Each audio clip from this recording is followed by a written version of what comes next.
Hey everyone, and welcome to a deep dive that'll have us exploring the final frontier, but maybe not in the way you're expecting. We're usually focused on captains and commanders and all those folks making the big decisions. But what about everyone else on the ship? The folks keeping things running behind the scenes. That's right. We're about to warp into the animated world of Star Trek, Lower Decks. Lower Decks. This is a show that flips the script and takes us to, well, the lower decks of the USS Cerritos, a starship that may not be as glamorous as, say, the Enterprise, but has just as many stories to tell, I'm sure. You got it, and it gives us a fresh perspective on the Star Trek universe, one that's full of humor, heart, and, yeah, maybe a few more mishaps than we're used to seeing. Well, that sounds like fun. So we're shifting gears from those classic Star Trek adventures, and instead we're going to see what everyday life is like for the often overlooked crew members. Exactly. Think of it like a workplace comedy, but instead of an office, it's a starship hurtling through space. Oh, I like it. A workplace comedy in space. So, okay, tell me more about this USS Cerritos. It's, what, a California-class starship, right? A California-class starship with a very particular mission. Second contact. Second Contact. I've got to ask, what's so exciting about Second Contact? I mean, the first contact, that's got to be where all the action is, right? Meeting new species, exploring new worlds, all that good stuff. Oh, absolutely. First contact is all about those big introductions, those historical handshakes. But someone's got to do the follow-up. Ah, I see. Someone has to do the less glamorous work, the behind-the-scenes stuff. You got it. Second contact is all about those essential, but maybe not so thrilling tasks. Setting up communications arrays, hammering out those trade deals. So basically, they're setting up the intergalactic equivalent of Wi-Fi. Haha, pretty much. Yeah. Not quite the heroic image we're used to in Star Trek, but hey, someone's got to do it. And it's where the humor comes in. I bet. So we've got this ship with its unique mission, but what about the crew? Who are the characters making it all happen on the lower decks of the Cerritos? Well, at the heart of it all are our four ensigns: Beckett Mariner, Brad Boimler, Devon Attendee, and Sam Rutherford. Each one brings something different to the table, representing different aspects of that lower decks experience. Okay, I'm intrigued. Let's start with Mariner. I've heard she's got that classic Star Trek competence, but with a rebellious streak. Oh, she absolutely does. Mariner is a fascinating character. She's incredibly skilled, could easily make her way up the ranks if she wanted to, but she constantly clashes with authority. She's not afraid to bend the rules or even touch them if she thinks it's the right thing to do. Sounds like she keeps things interesting. And I heard there's a family connection, too. That's right. Mariner is actually the captain's daughter. Can you imagine? Oh, wow. Having your mom as your boss on a starship. Talk about awkward family dinners. I can say that again. Okay, so we've got Mariner, the rebellious one. Yeah. Now tell me about Boimler. He's the opposite, right? By the book, follows all the rules. That's Boimler to a T. Always wants to do things the right way, the Starfleet way. He dreams of being a captain someday, but he's got a lot to learn about the realities of Starfleet life. I can imagine. Those two must have some interesting interactions. Oh, they do. They're constantly at odds, but there's also a grudging respect there. They learn a lot from each other, even if they'd never admit it. That's a dynamic I'd love to see. Yeah. Okay, so we've got the rebel and the rule follower. Who else rounds out this ensign squad? Well, there's Devon Attendee. She's an Orion, new to Starfleet, and brings this infectious enthusiasm to the Cerritos. Think the biggest Star Trek fan, actually living their dream. That's Tendi. Oh, that's sweet. She sounds like she brings some much-needed optimism to the ship. She does. Her passion is contagious, even when things go wrong. I like her already. Yeah. And lastly, we have Rutherford. Yes. Sam Rutherford. He's our engineer with a cybernetic implant, always tinkering, pushing the boundaries of technology. He's always upgrading his implant, which leads to some hilarious mishaps. So he's the techie of the group. Yeah, you could say that. He brings a unique perspective to the show, exploring the human side of technology. Okay, so we've got our four ensigns. They sound like a fun bunch. Yeah. But a starship needs more than just ensigns, right? What about the bridge crew? Who are the bigwigs calling the shots? Well, we've already mentioned Captain Carol Freeman, Mariner's mom. She's a capable officer, no doubt, but she's always struggling to balance being captain with that unique mother-daughter relationship. I can imagine. It's probably not easy to separate work life from family life when you're both on the same starship. You got that right. Then there's Commander Jack Ransom, the first officer. Charismatic, a bit of a risk taker. Ah, the classic charming first officer. You know it. Always up for a challenge, even if it means bending the rules a little. Yeah. And let's not forget Lieutenant Shax, our Bajoran tactical officer. Okay, what's his story? He's loud, boisterous, always ready for a good fight, Basically, the embodiment of tactical taken to the extreme. Haha, I'm starting to see a pattern here. It sounds like Lower Decks really embraces the humor. Oh, it does. It's not just about the situations, it's about those larger-than-life personalities clashing with each other. Okay, so one more bridge crew member to go right. Right. We can't forget Dr. Tiana, the Keichama chief medical officer. Brilliant, but grumpy, sarcastic, and, very much in touch with her feline instincts. Wait, Cadation? Like a cat? Exactly. Cat-like alien species. Her dry humor is something else, especially her interactions with the ensigns. I can only imagine. So we've got our 4 ensigns, a bridge crew full of big personalities and a whole lot of humor. It sounds like Lower Decks is a pretty big departure from what we typically see in Star Trek. It is, but in the best way possible. It's a fresh take on the franchise. It's a comedy, first and foremost. Yeah. Definitely. But it never loses sight of what makes Star Trek so special. You still have the action, the adventure, and those classic themes of exploration, diplomacy, and the importance of diversity. So it's a comedy, but still very much Star Trek at its core. Exactly. It's a reminder that even in a universe as vast and as serious as Star Trek, there's always room for laughter. You know, I'm really starting to see the appeal of Lower Decks. It's like a love letter to Star Trek, but with a comedic twist. It is. It's clear the creators are huge Star Trek fans, and they're having fun playing with the tropes and conventions of the franchise. Sounds like a good time. All right, so we've covered the premise, we've met the crew. What else can you tell us about Lower Decks? What makes this show so special? One thing I find fascinating is how Lower Decks plays with our expectations of Star Trek. We're used to seeing those grand adventures, those epic battles, but this show zooms in on the smaller, more personal stories. That's interesting. So instead of focusing on those big decisions on the bridge, we're seeing how those decisions impact the everyday lives of the crew down below. You got it. And it's done with so much humor and heart. You can't help but root for these characters, even when they're making terrible decisions or getting into ridiculous situations. Sounds like a fun ride. So we've talked about the crew in general, but I'm curious to dive a little deeper into their individual journeys. Let's start with Mariner. What makes her tick? Why is she so rebellious? That's the million-dollar question, isn't it? On the surface, she seems like that classic anti-authority figure pushing back against the rules, against her superiors. But I think there's more to it than that. Yeah, I can see that. There are moments where you see how competent she really is, her deep understanding of Starfleet. It's almost like she's deliberately holding herself back. That's a great observation. And then there's her relationship with her mother, Captain Freeman. That adds a whole other layer of complexity. I bet. It's got to be tough having your mom as your boss, especially when you're both serving in Starfleet.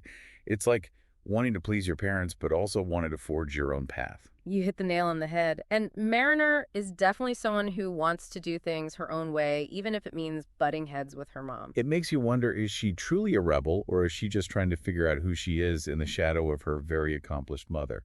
That's a question the show explores in some really interesting ways. It's not just a simple case of rebellious teenager.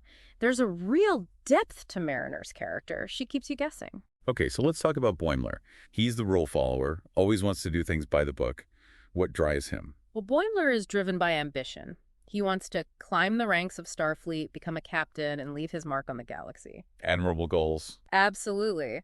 But the thing is, Boimler can be a bit too rigid. He overthinks everything and gets flustered when things don't go according to plan. Which I'm guessing is pretty often in Starfleet. You got it. So Boimler's journey is all about learning to adapt, to improvise, and to realize that sometimes the best way to succeed is to break a few rules. So he needs to loosen up a little, learn to embrace the chaos. Right. And it's what makes his character arc so satisfying to watch. He starts out this uptight, nervous ensign, but over time he learns to relax, trust his instincts, and even bend the rules a little when he has to. It sounds like Mariner and Boimler could learn a lot from each other. They really could. They balance each other out in a really fun way.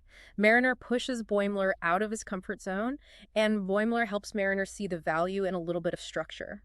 I love it when characters challenge each other like that. Okay, so now let's talk about Tendi.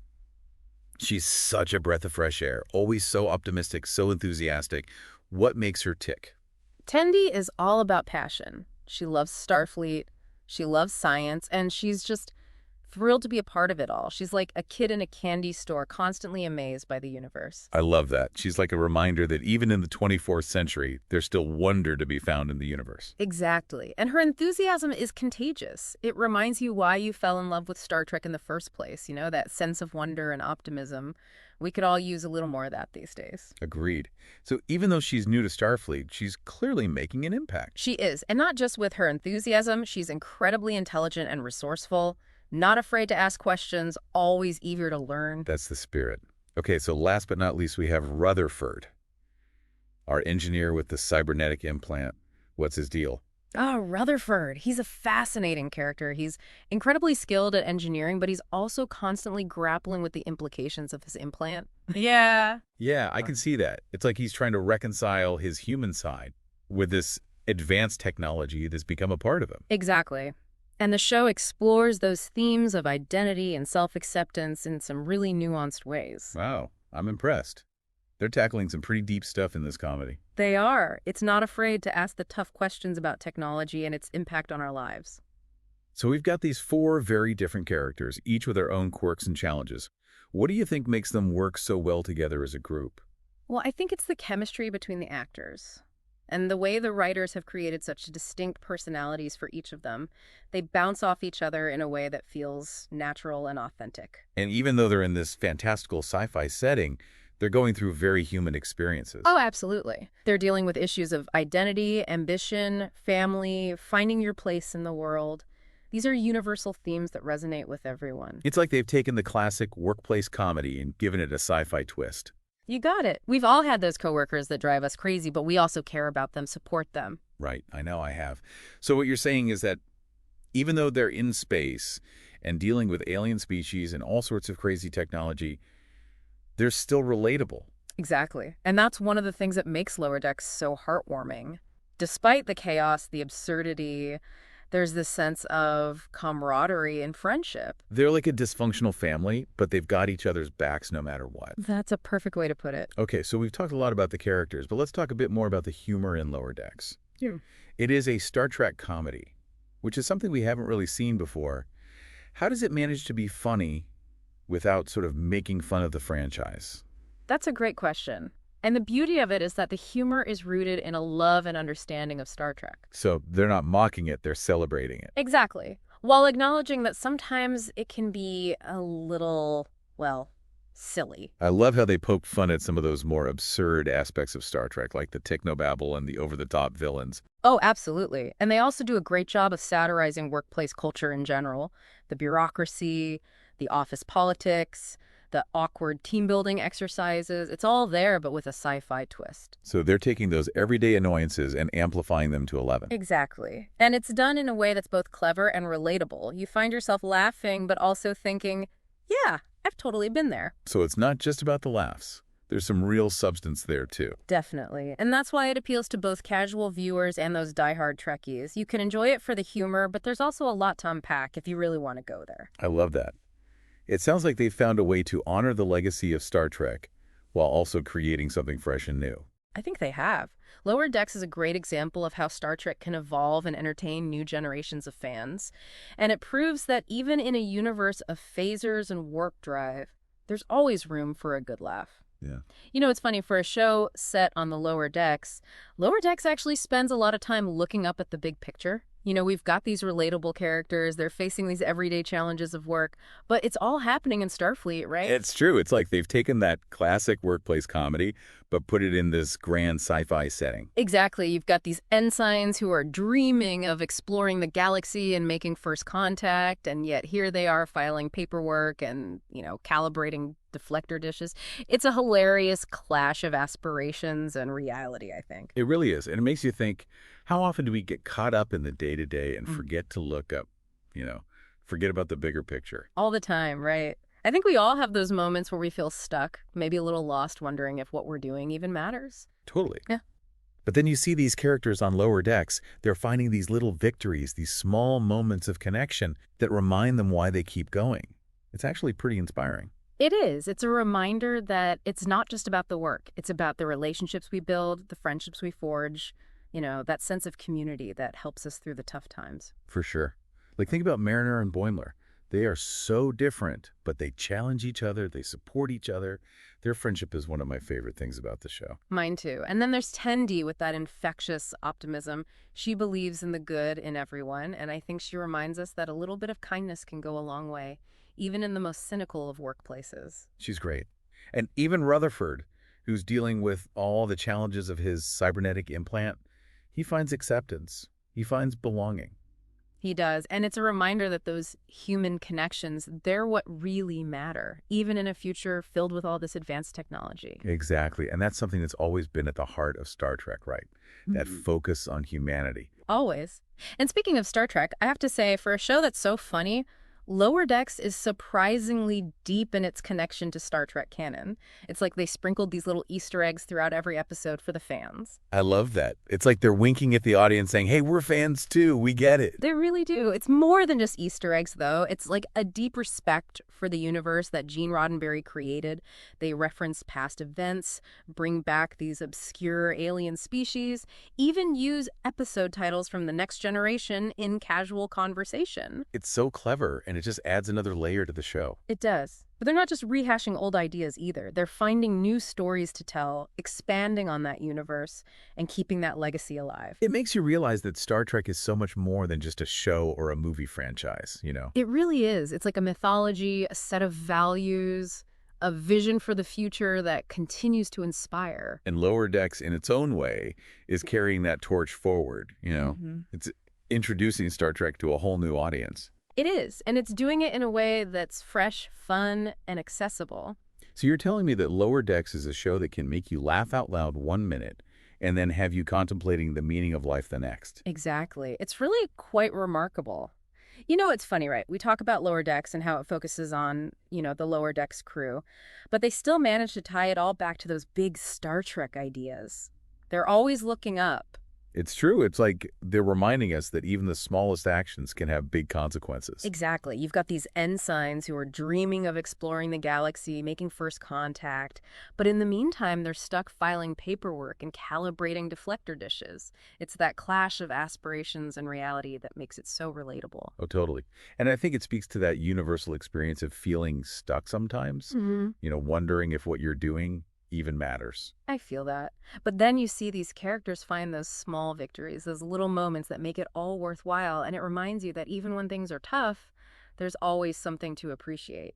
It's about finding the meaning in those everyday moments, right? Exactly. It's not always about the big stuff. It's about the connections we make, the friendships we form, those little things that make life worth living. Yeah. And Lower Decks does such a great job of highlighting that. It really does. Yeah. You can think about Mariner and Boimler. They're complete opposites, but they have this amazing friendship that just makes you smile. They challenge each other.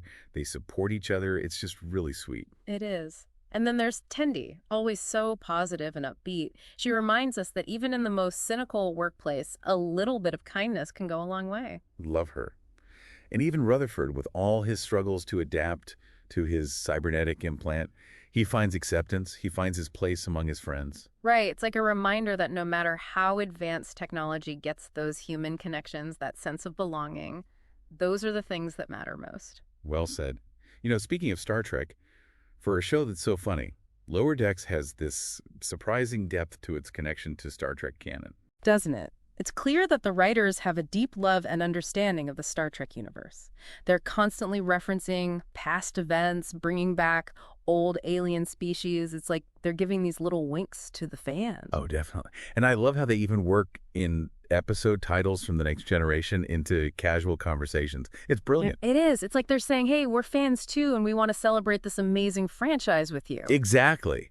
And they're not just rehashing old ideas, they're building on them, expanding the universe in new and exciting ways. Right. They're proving that there are still so many stories to be told in the Star Trek universe. It really makes you appreciate the enduring power of Star Trek. It's more than just a show or a movie franchise. It's this whole mythology, this vision for a better future that just keeps inspiring people. Absolutely. And Lower Decks, in its own unique way, is carrying on that legacy. It's introducing Star Trek to a whole new generation and reminding us why we fell in love with it in the first place. Well put. So for anyone who hasn't seen Lower Decks yet, I highly recommend checking it out. It's a show that'll make you laugh, make you think, and maybe even rekindle your love for Star Trek. Couldn't agree more. It's a great reminder that even in a universe as vast and complex as Star Trek, there's always room for humor and heart. Absolutely. Well, thanks for joining me on this deep dive into Lower Decks. Until next time, live long and prosper.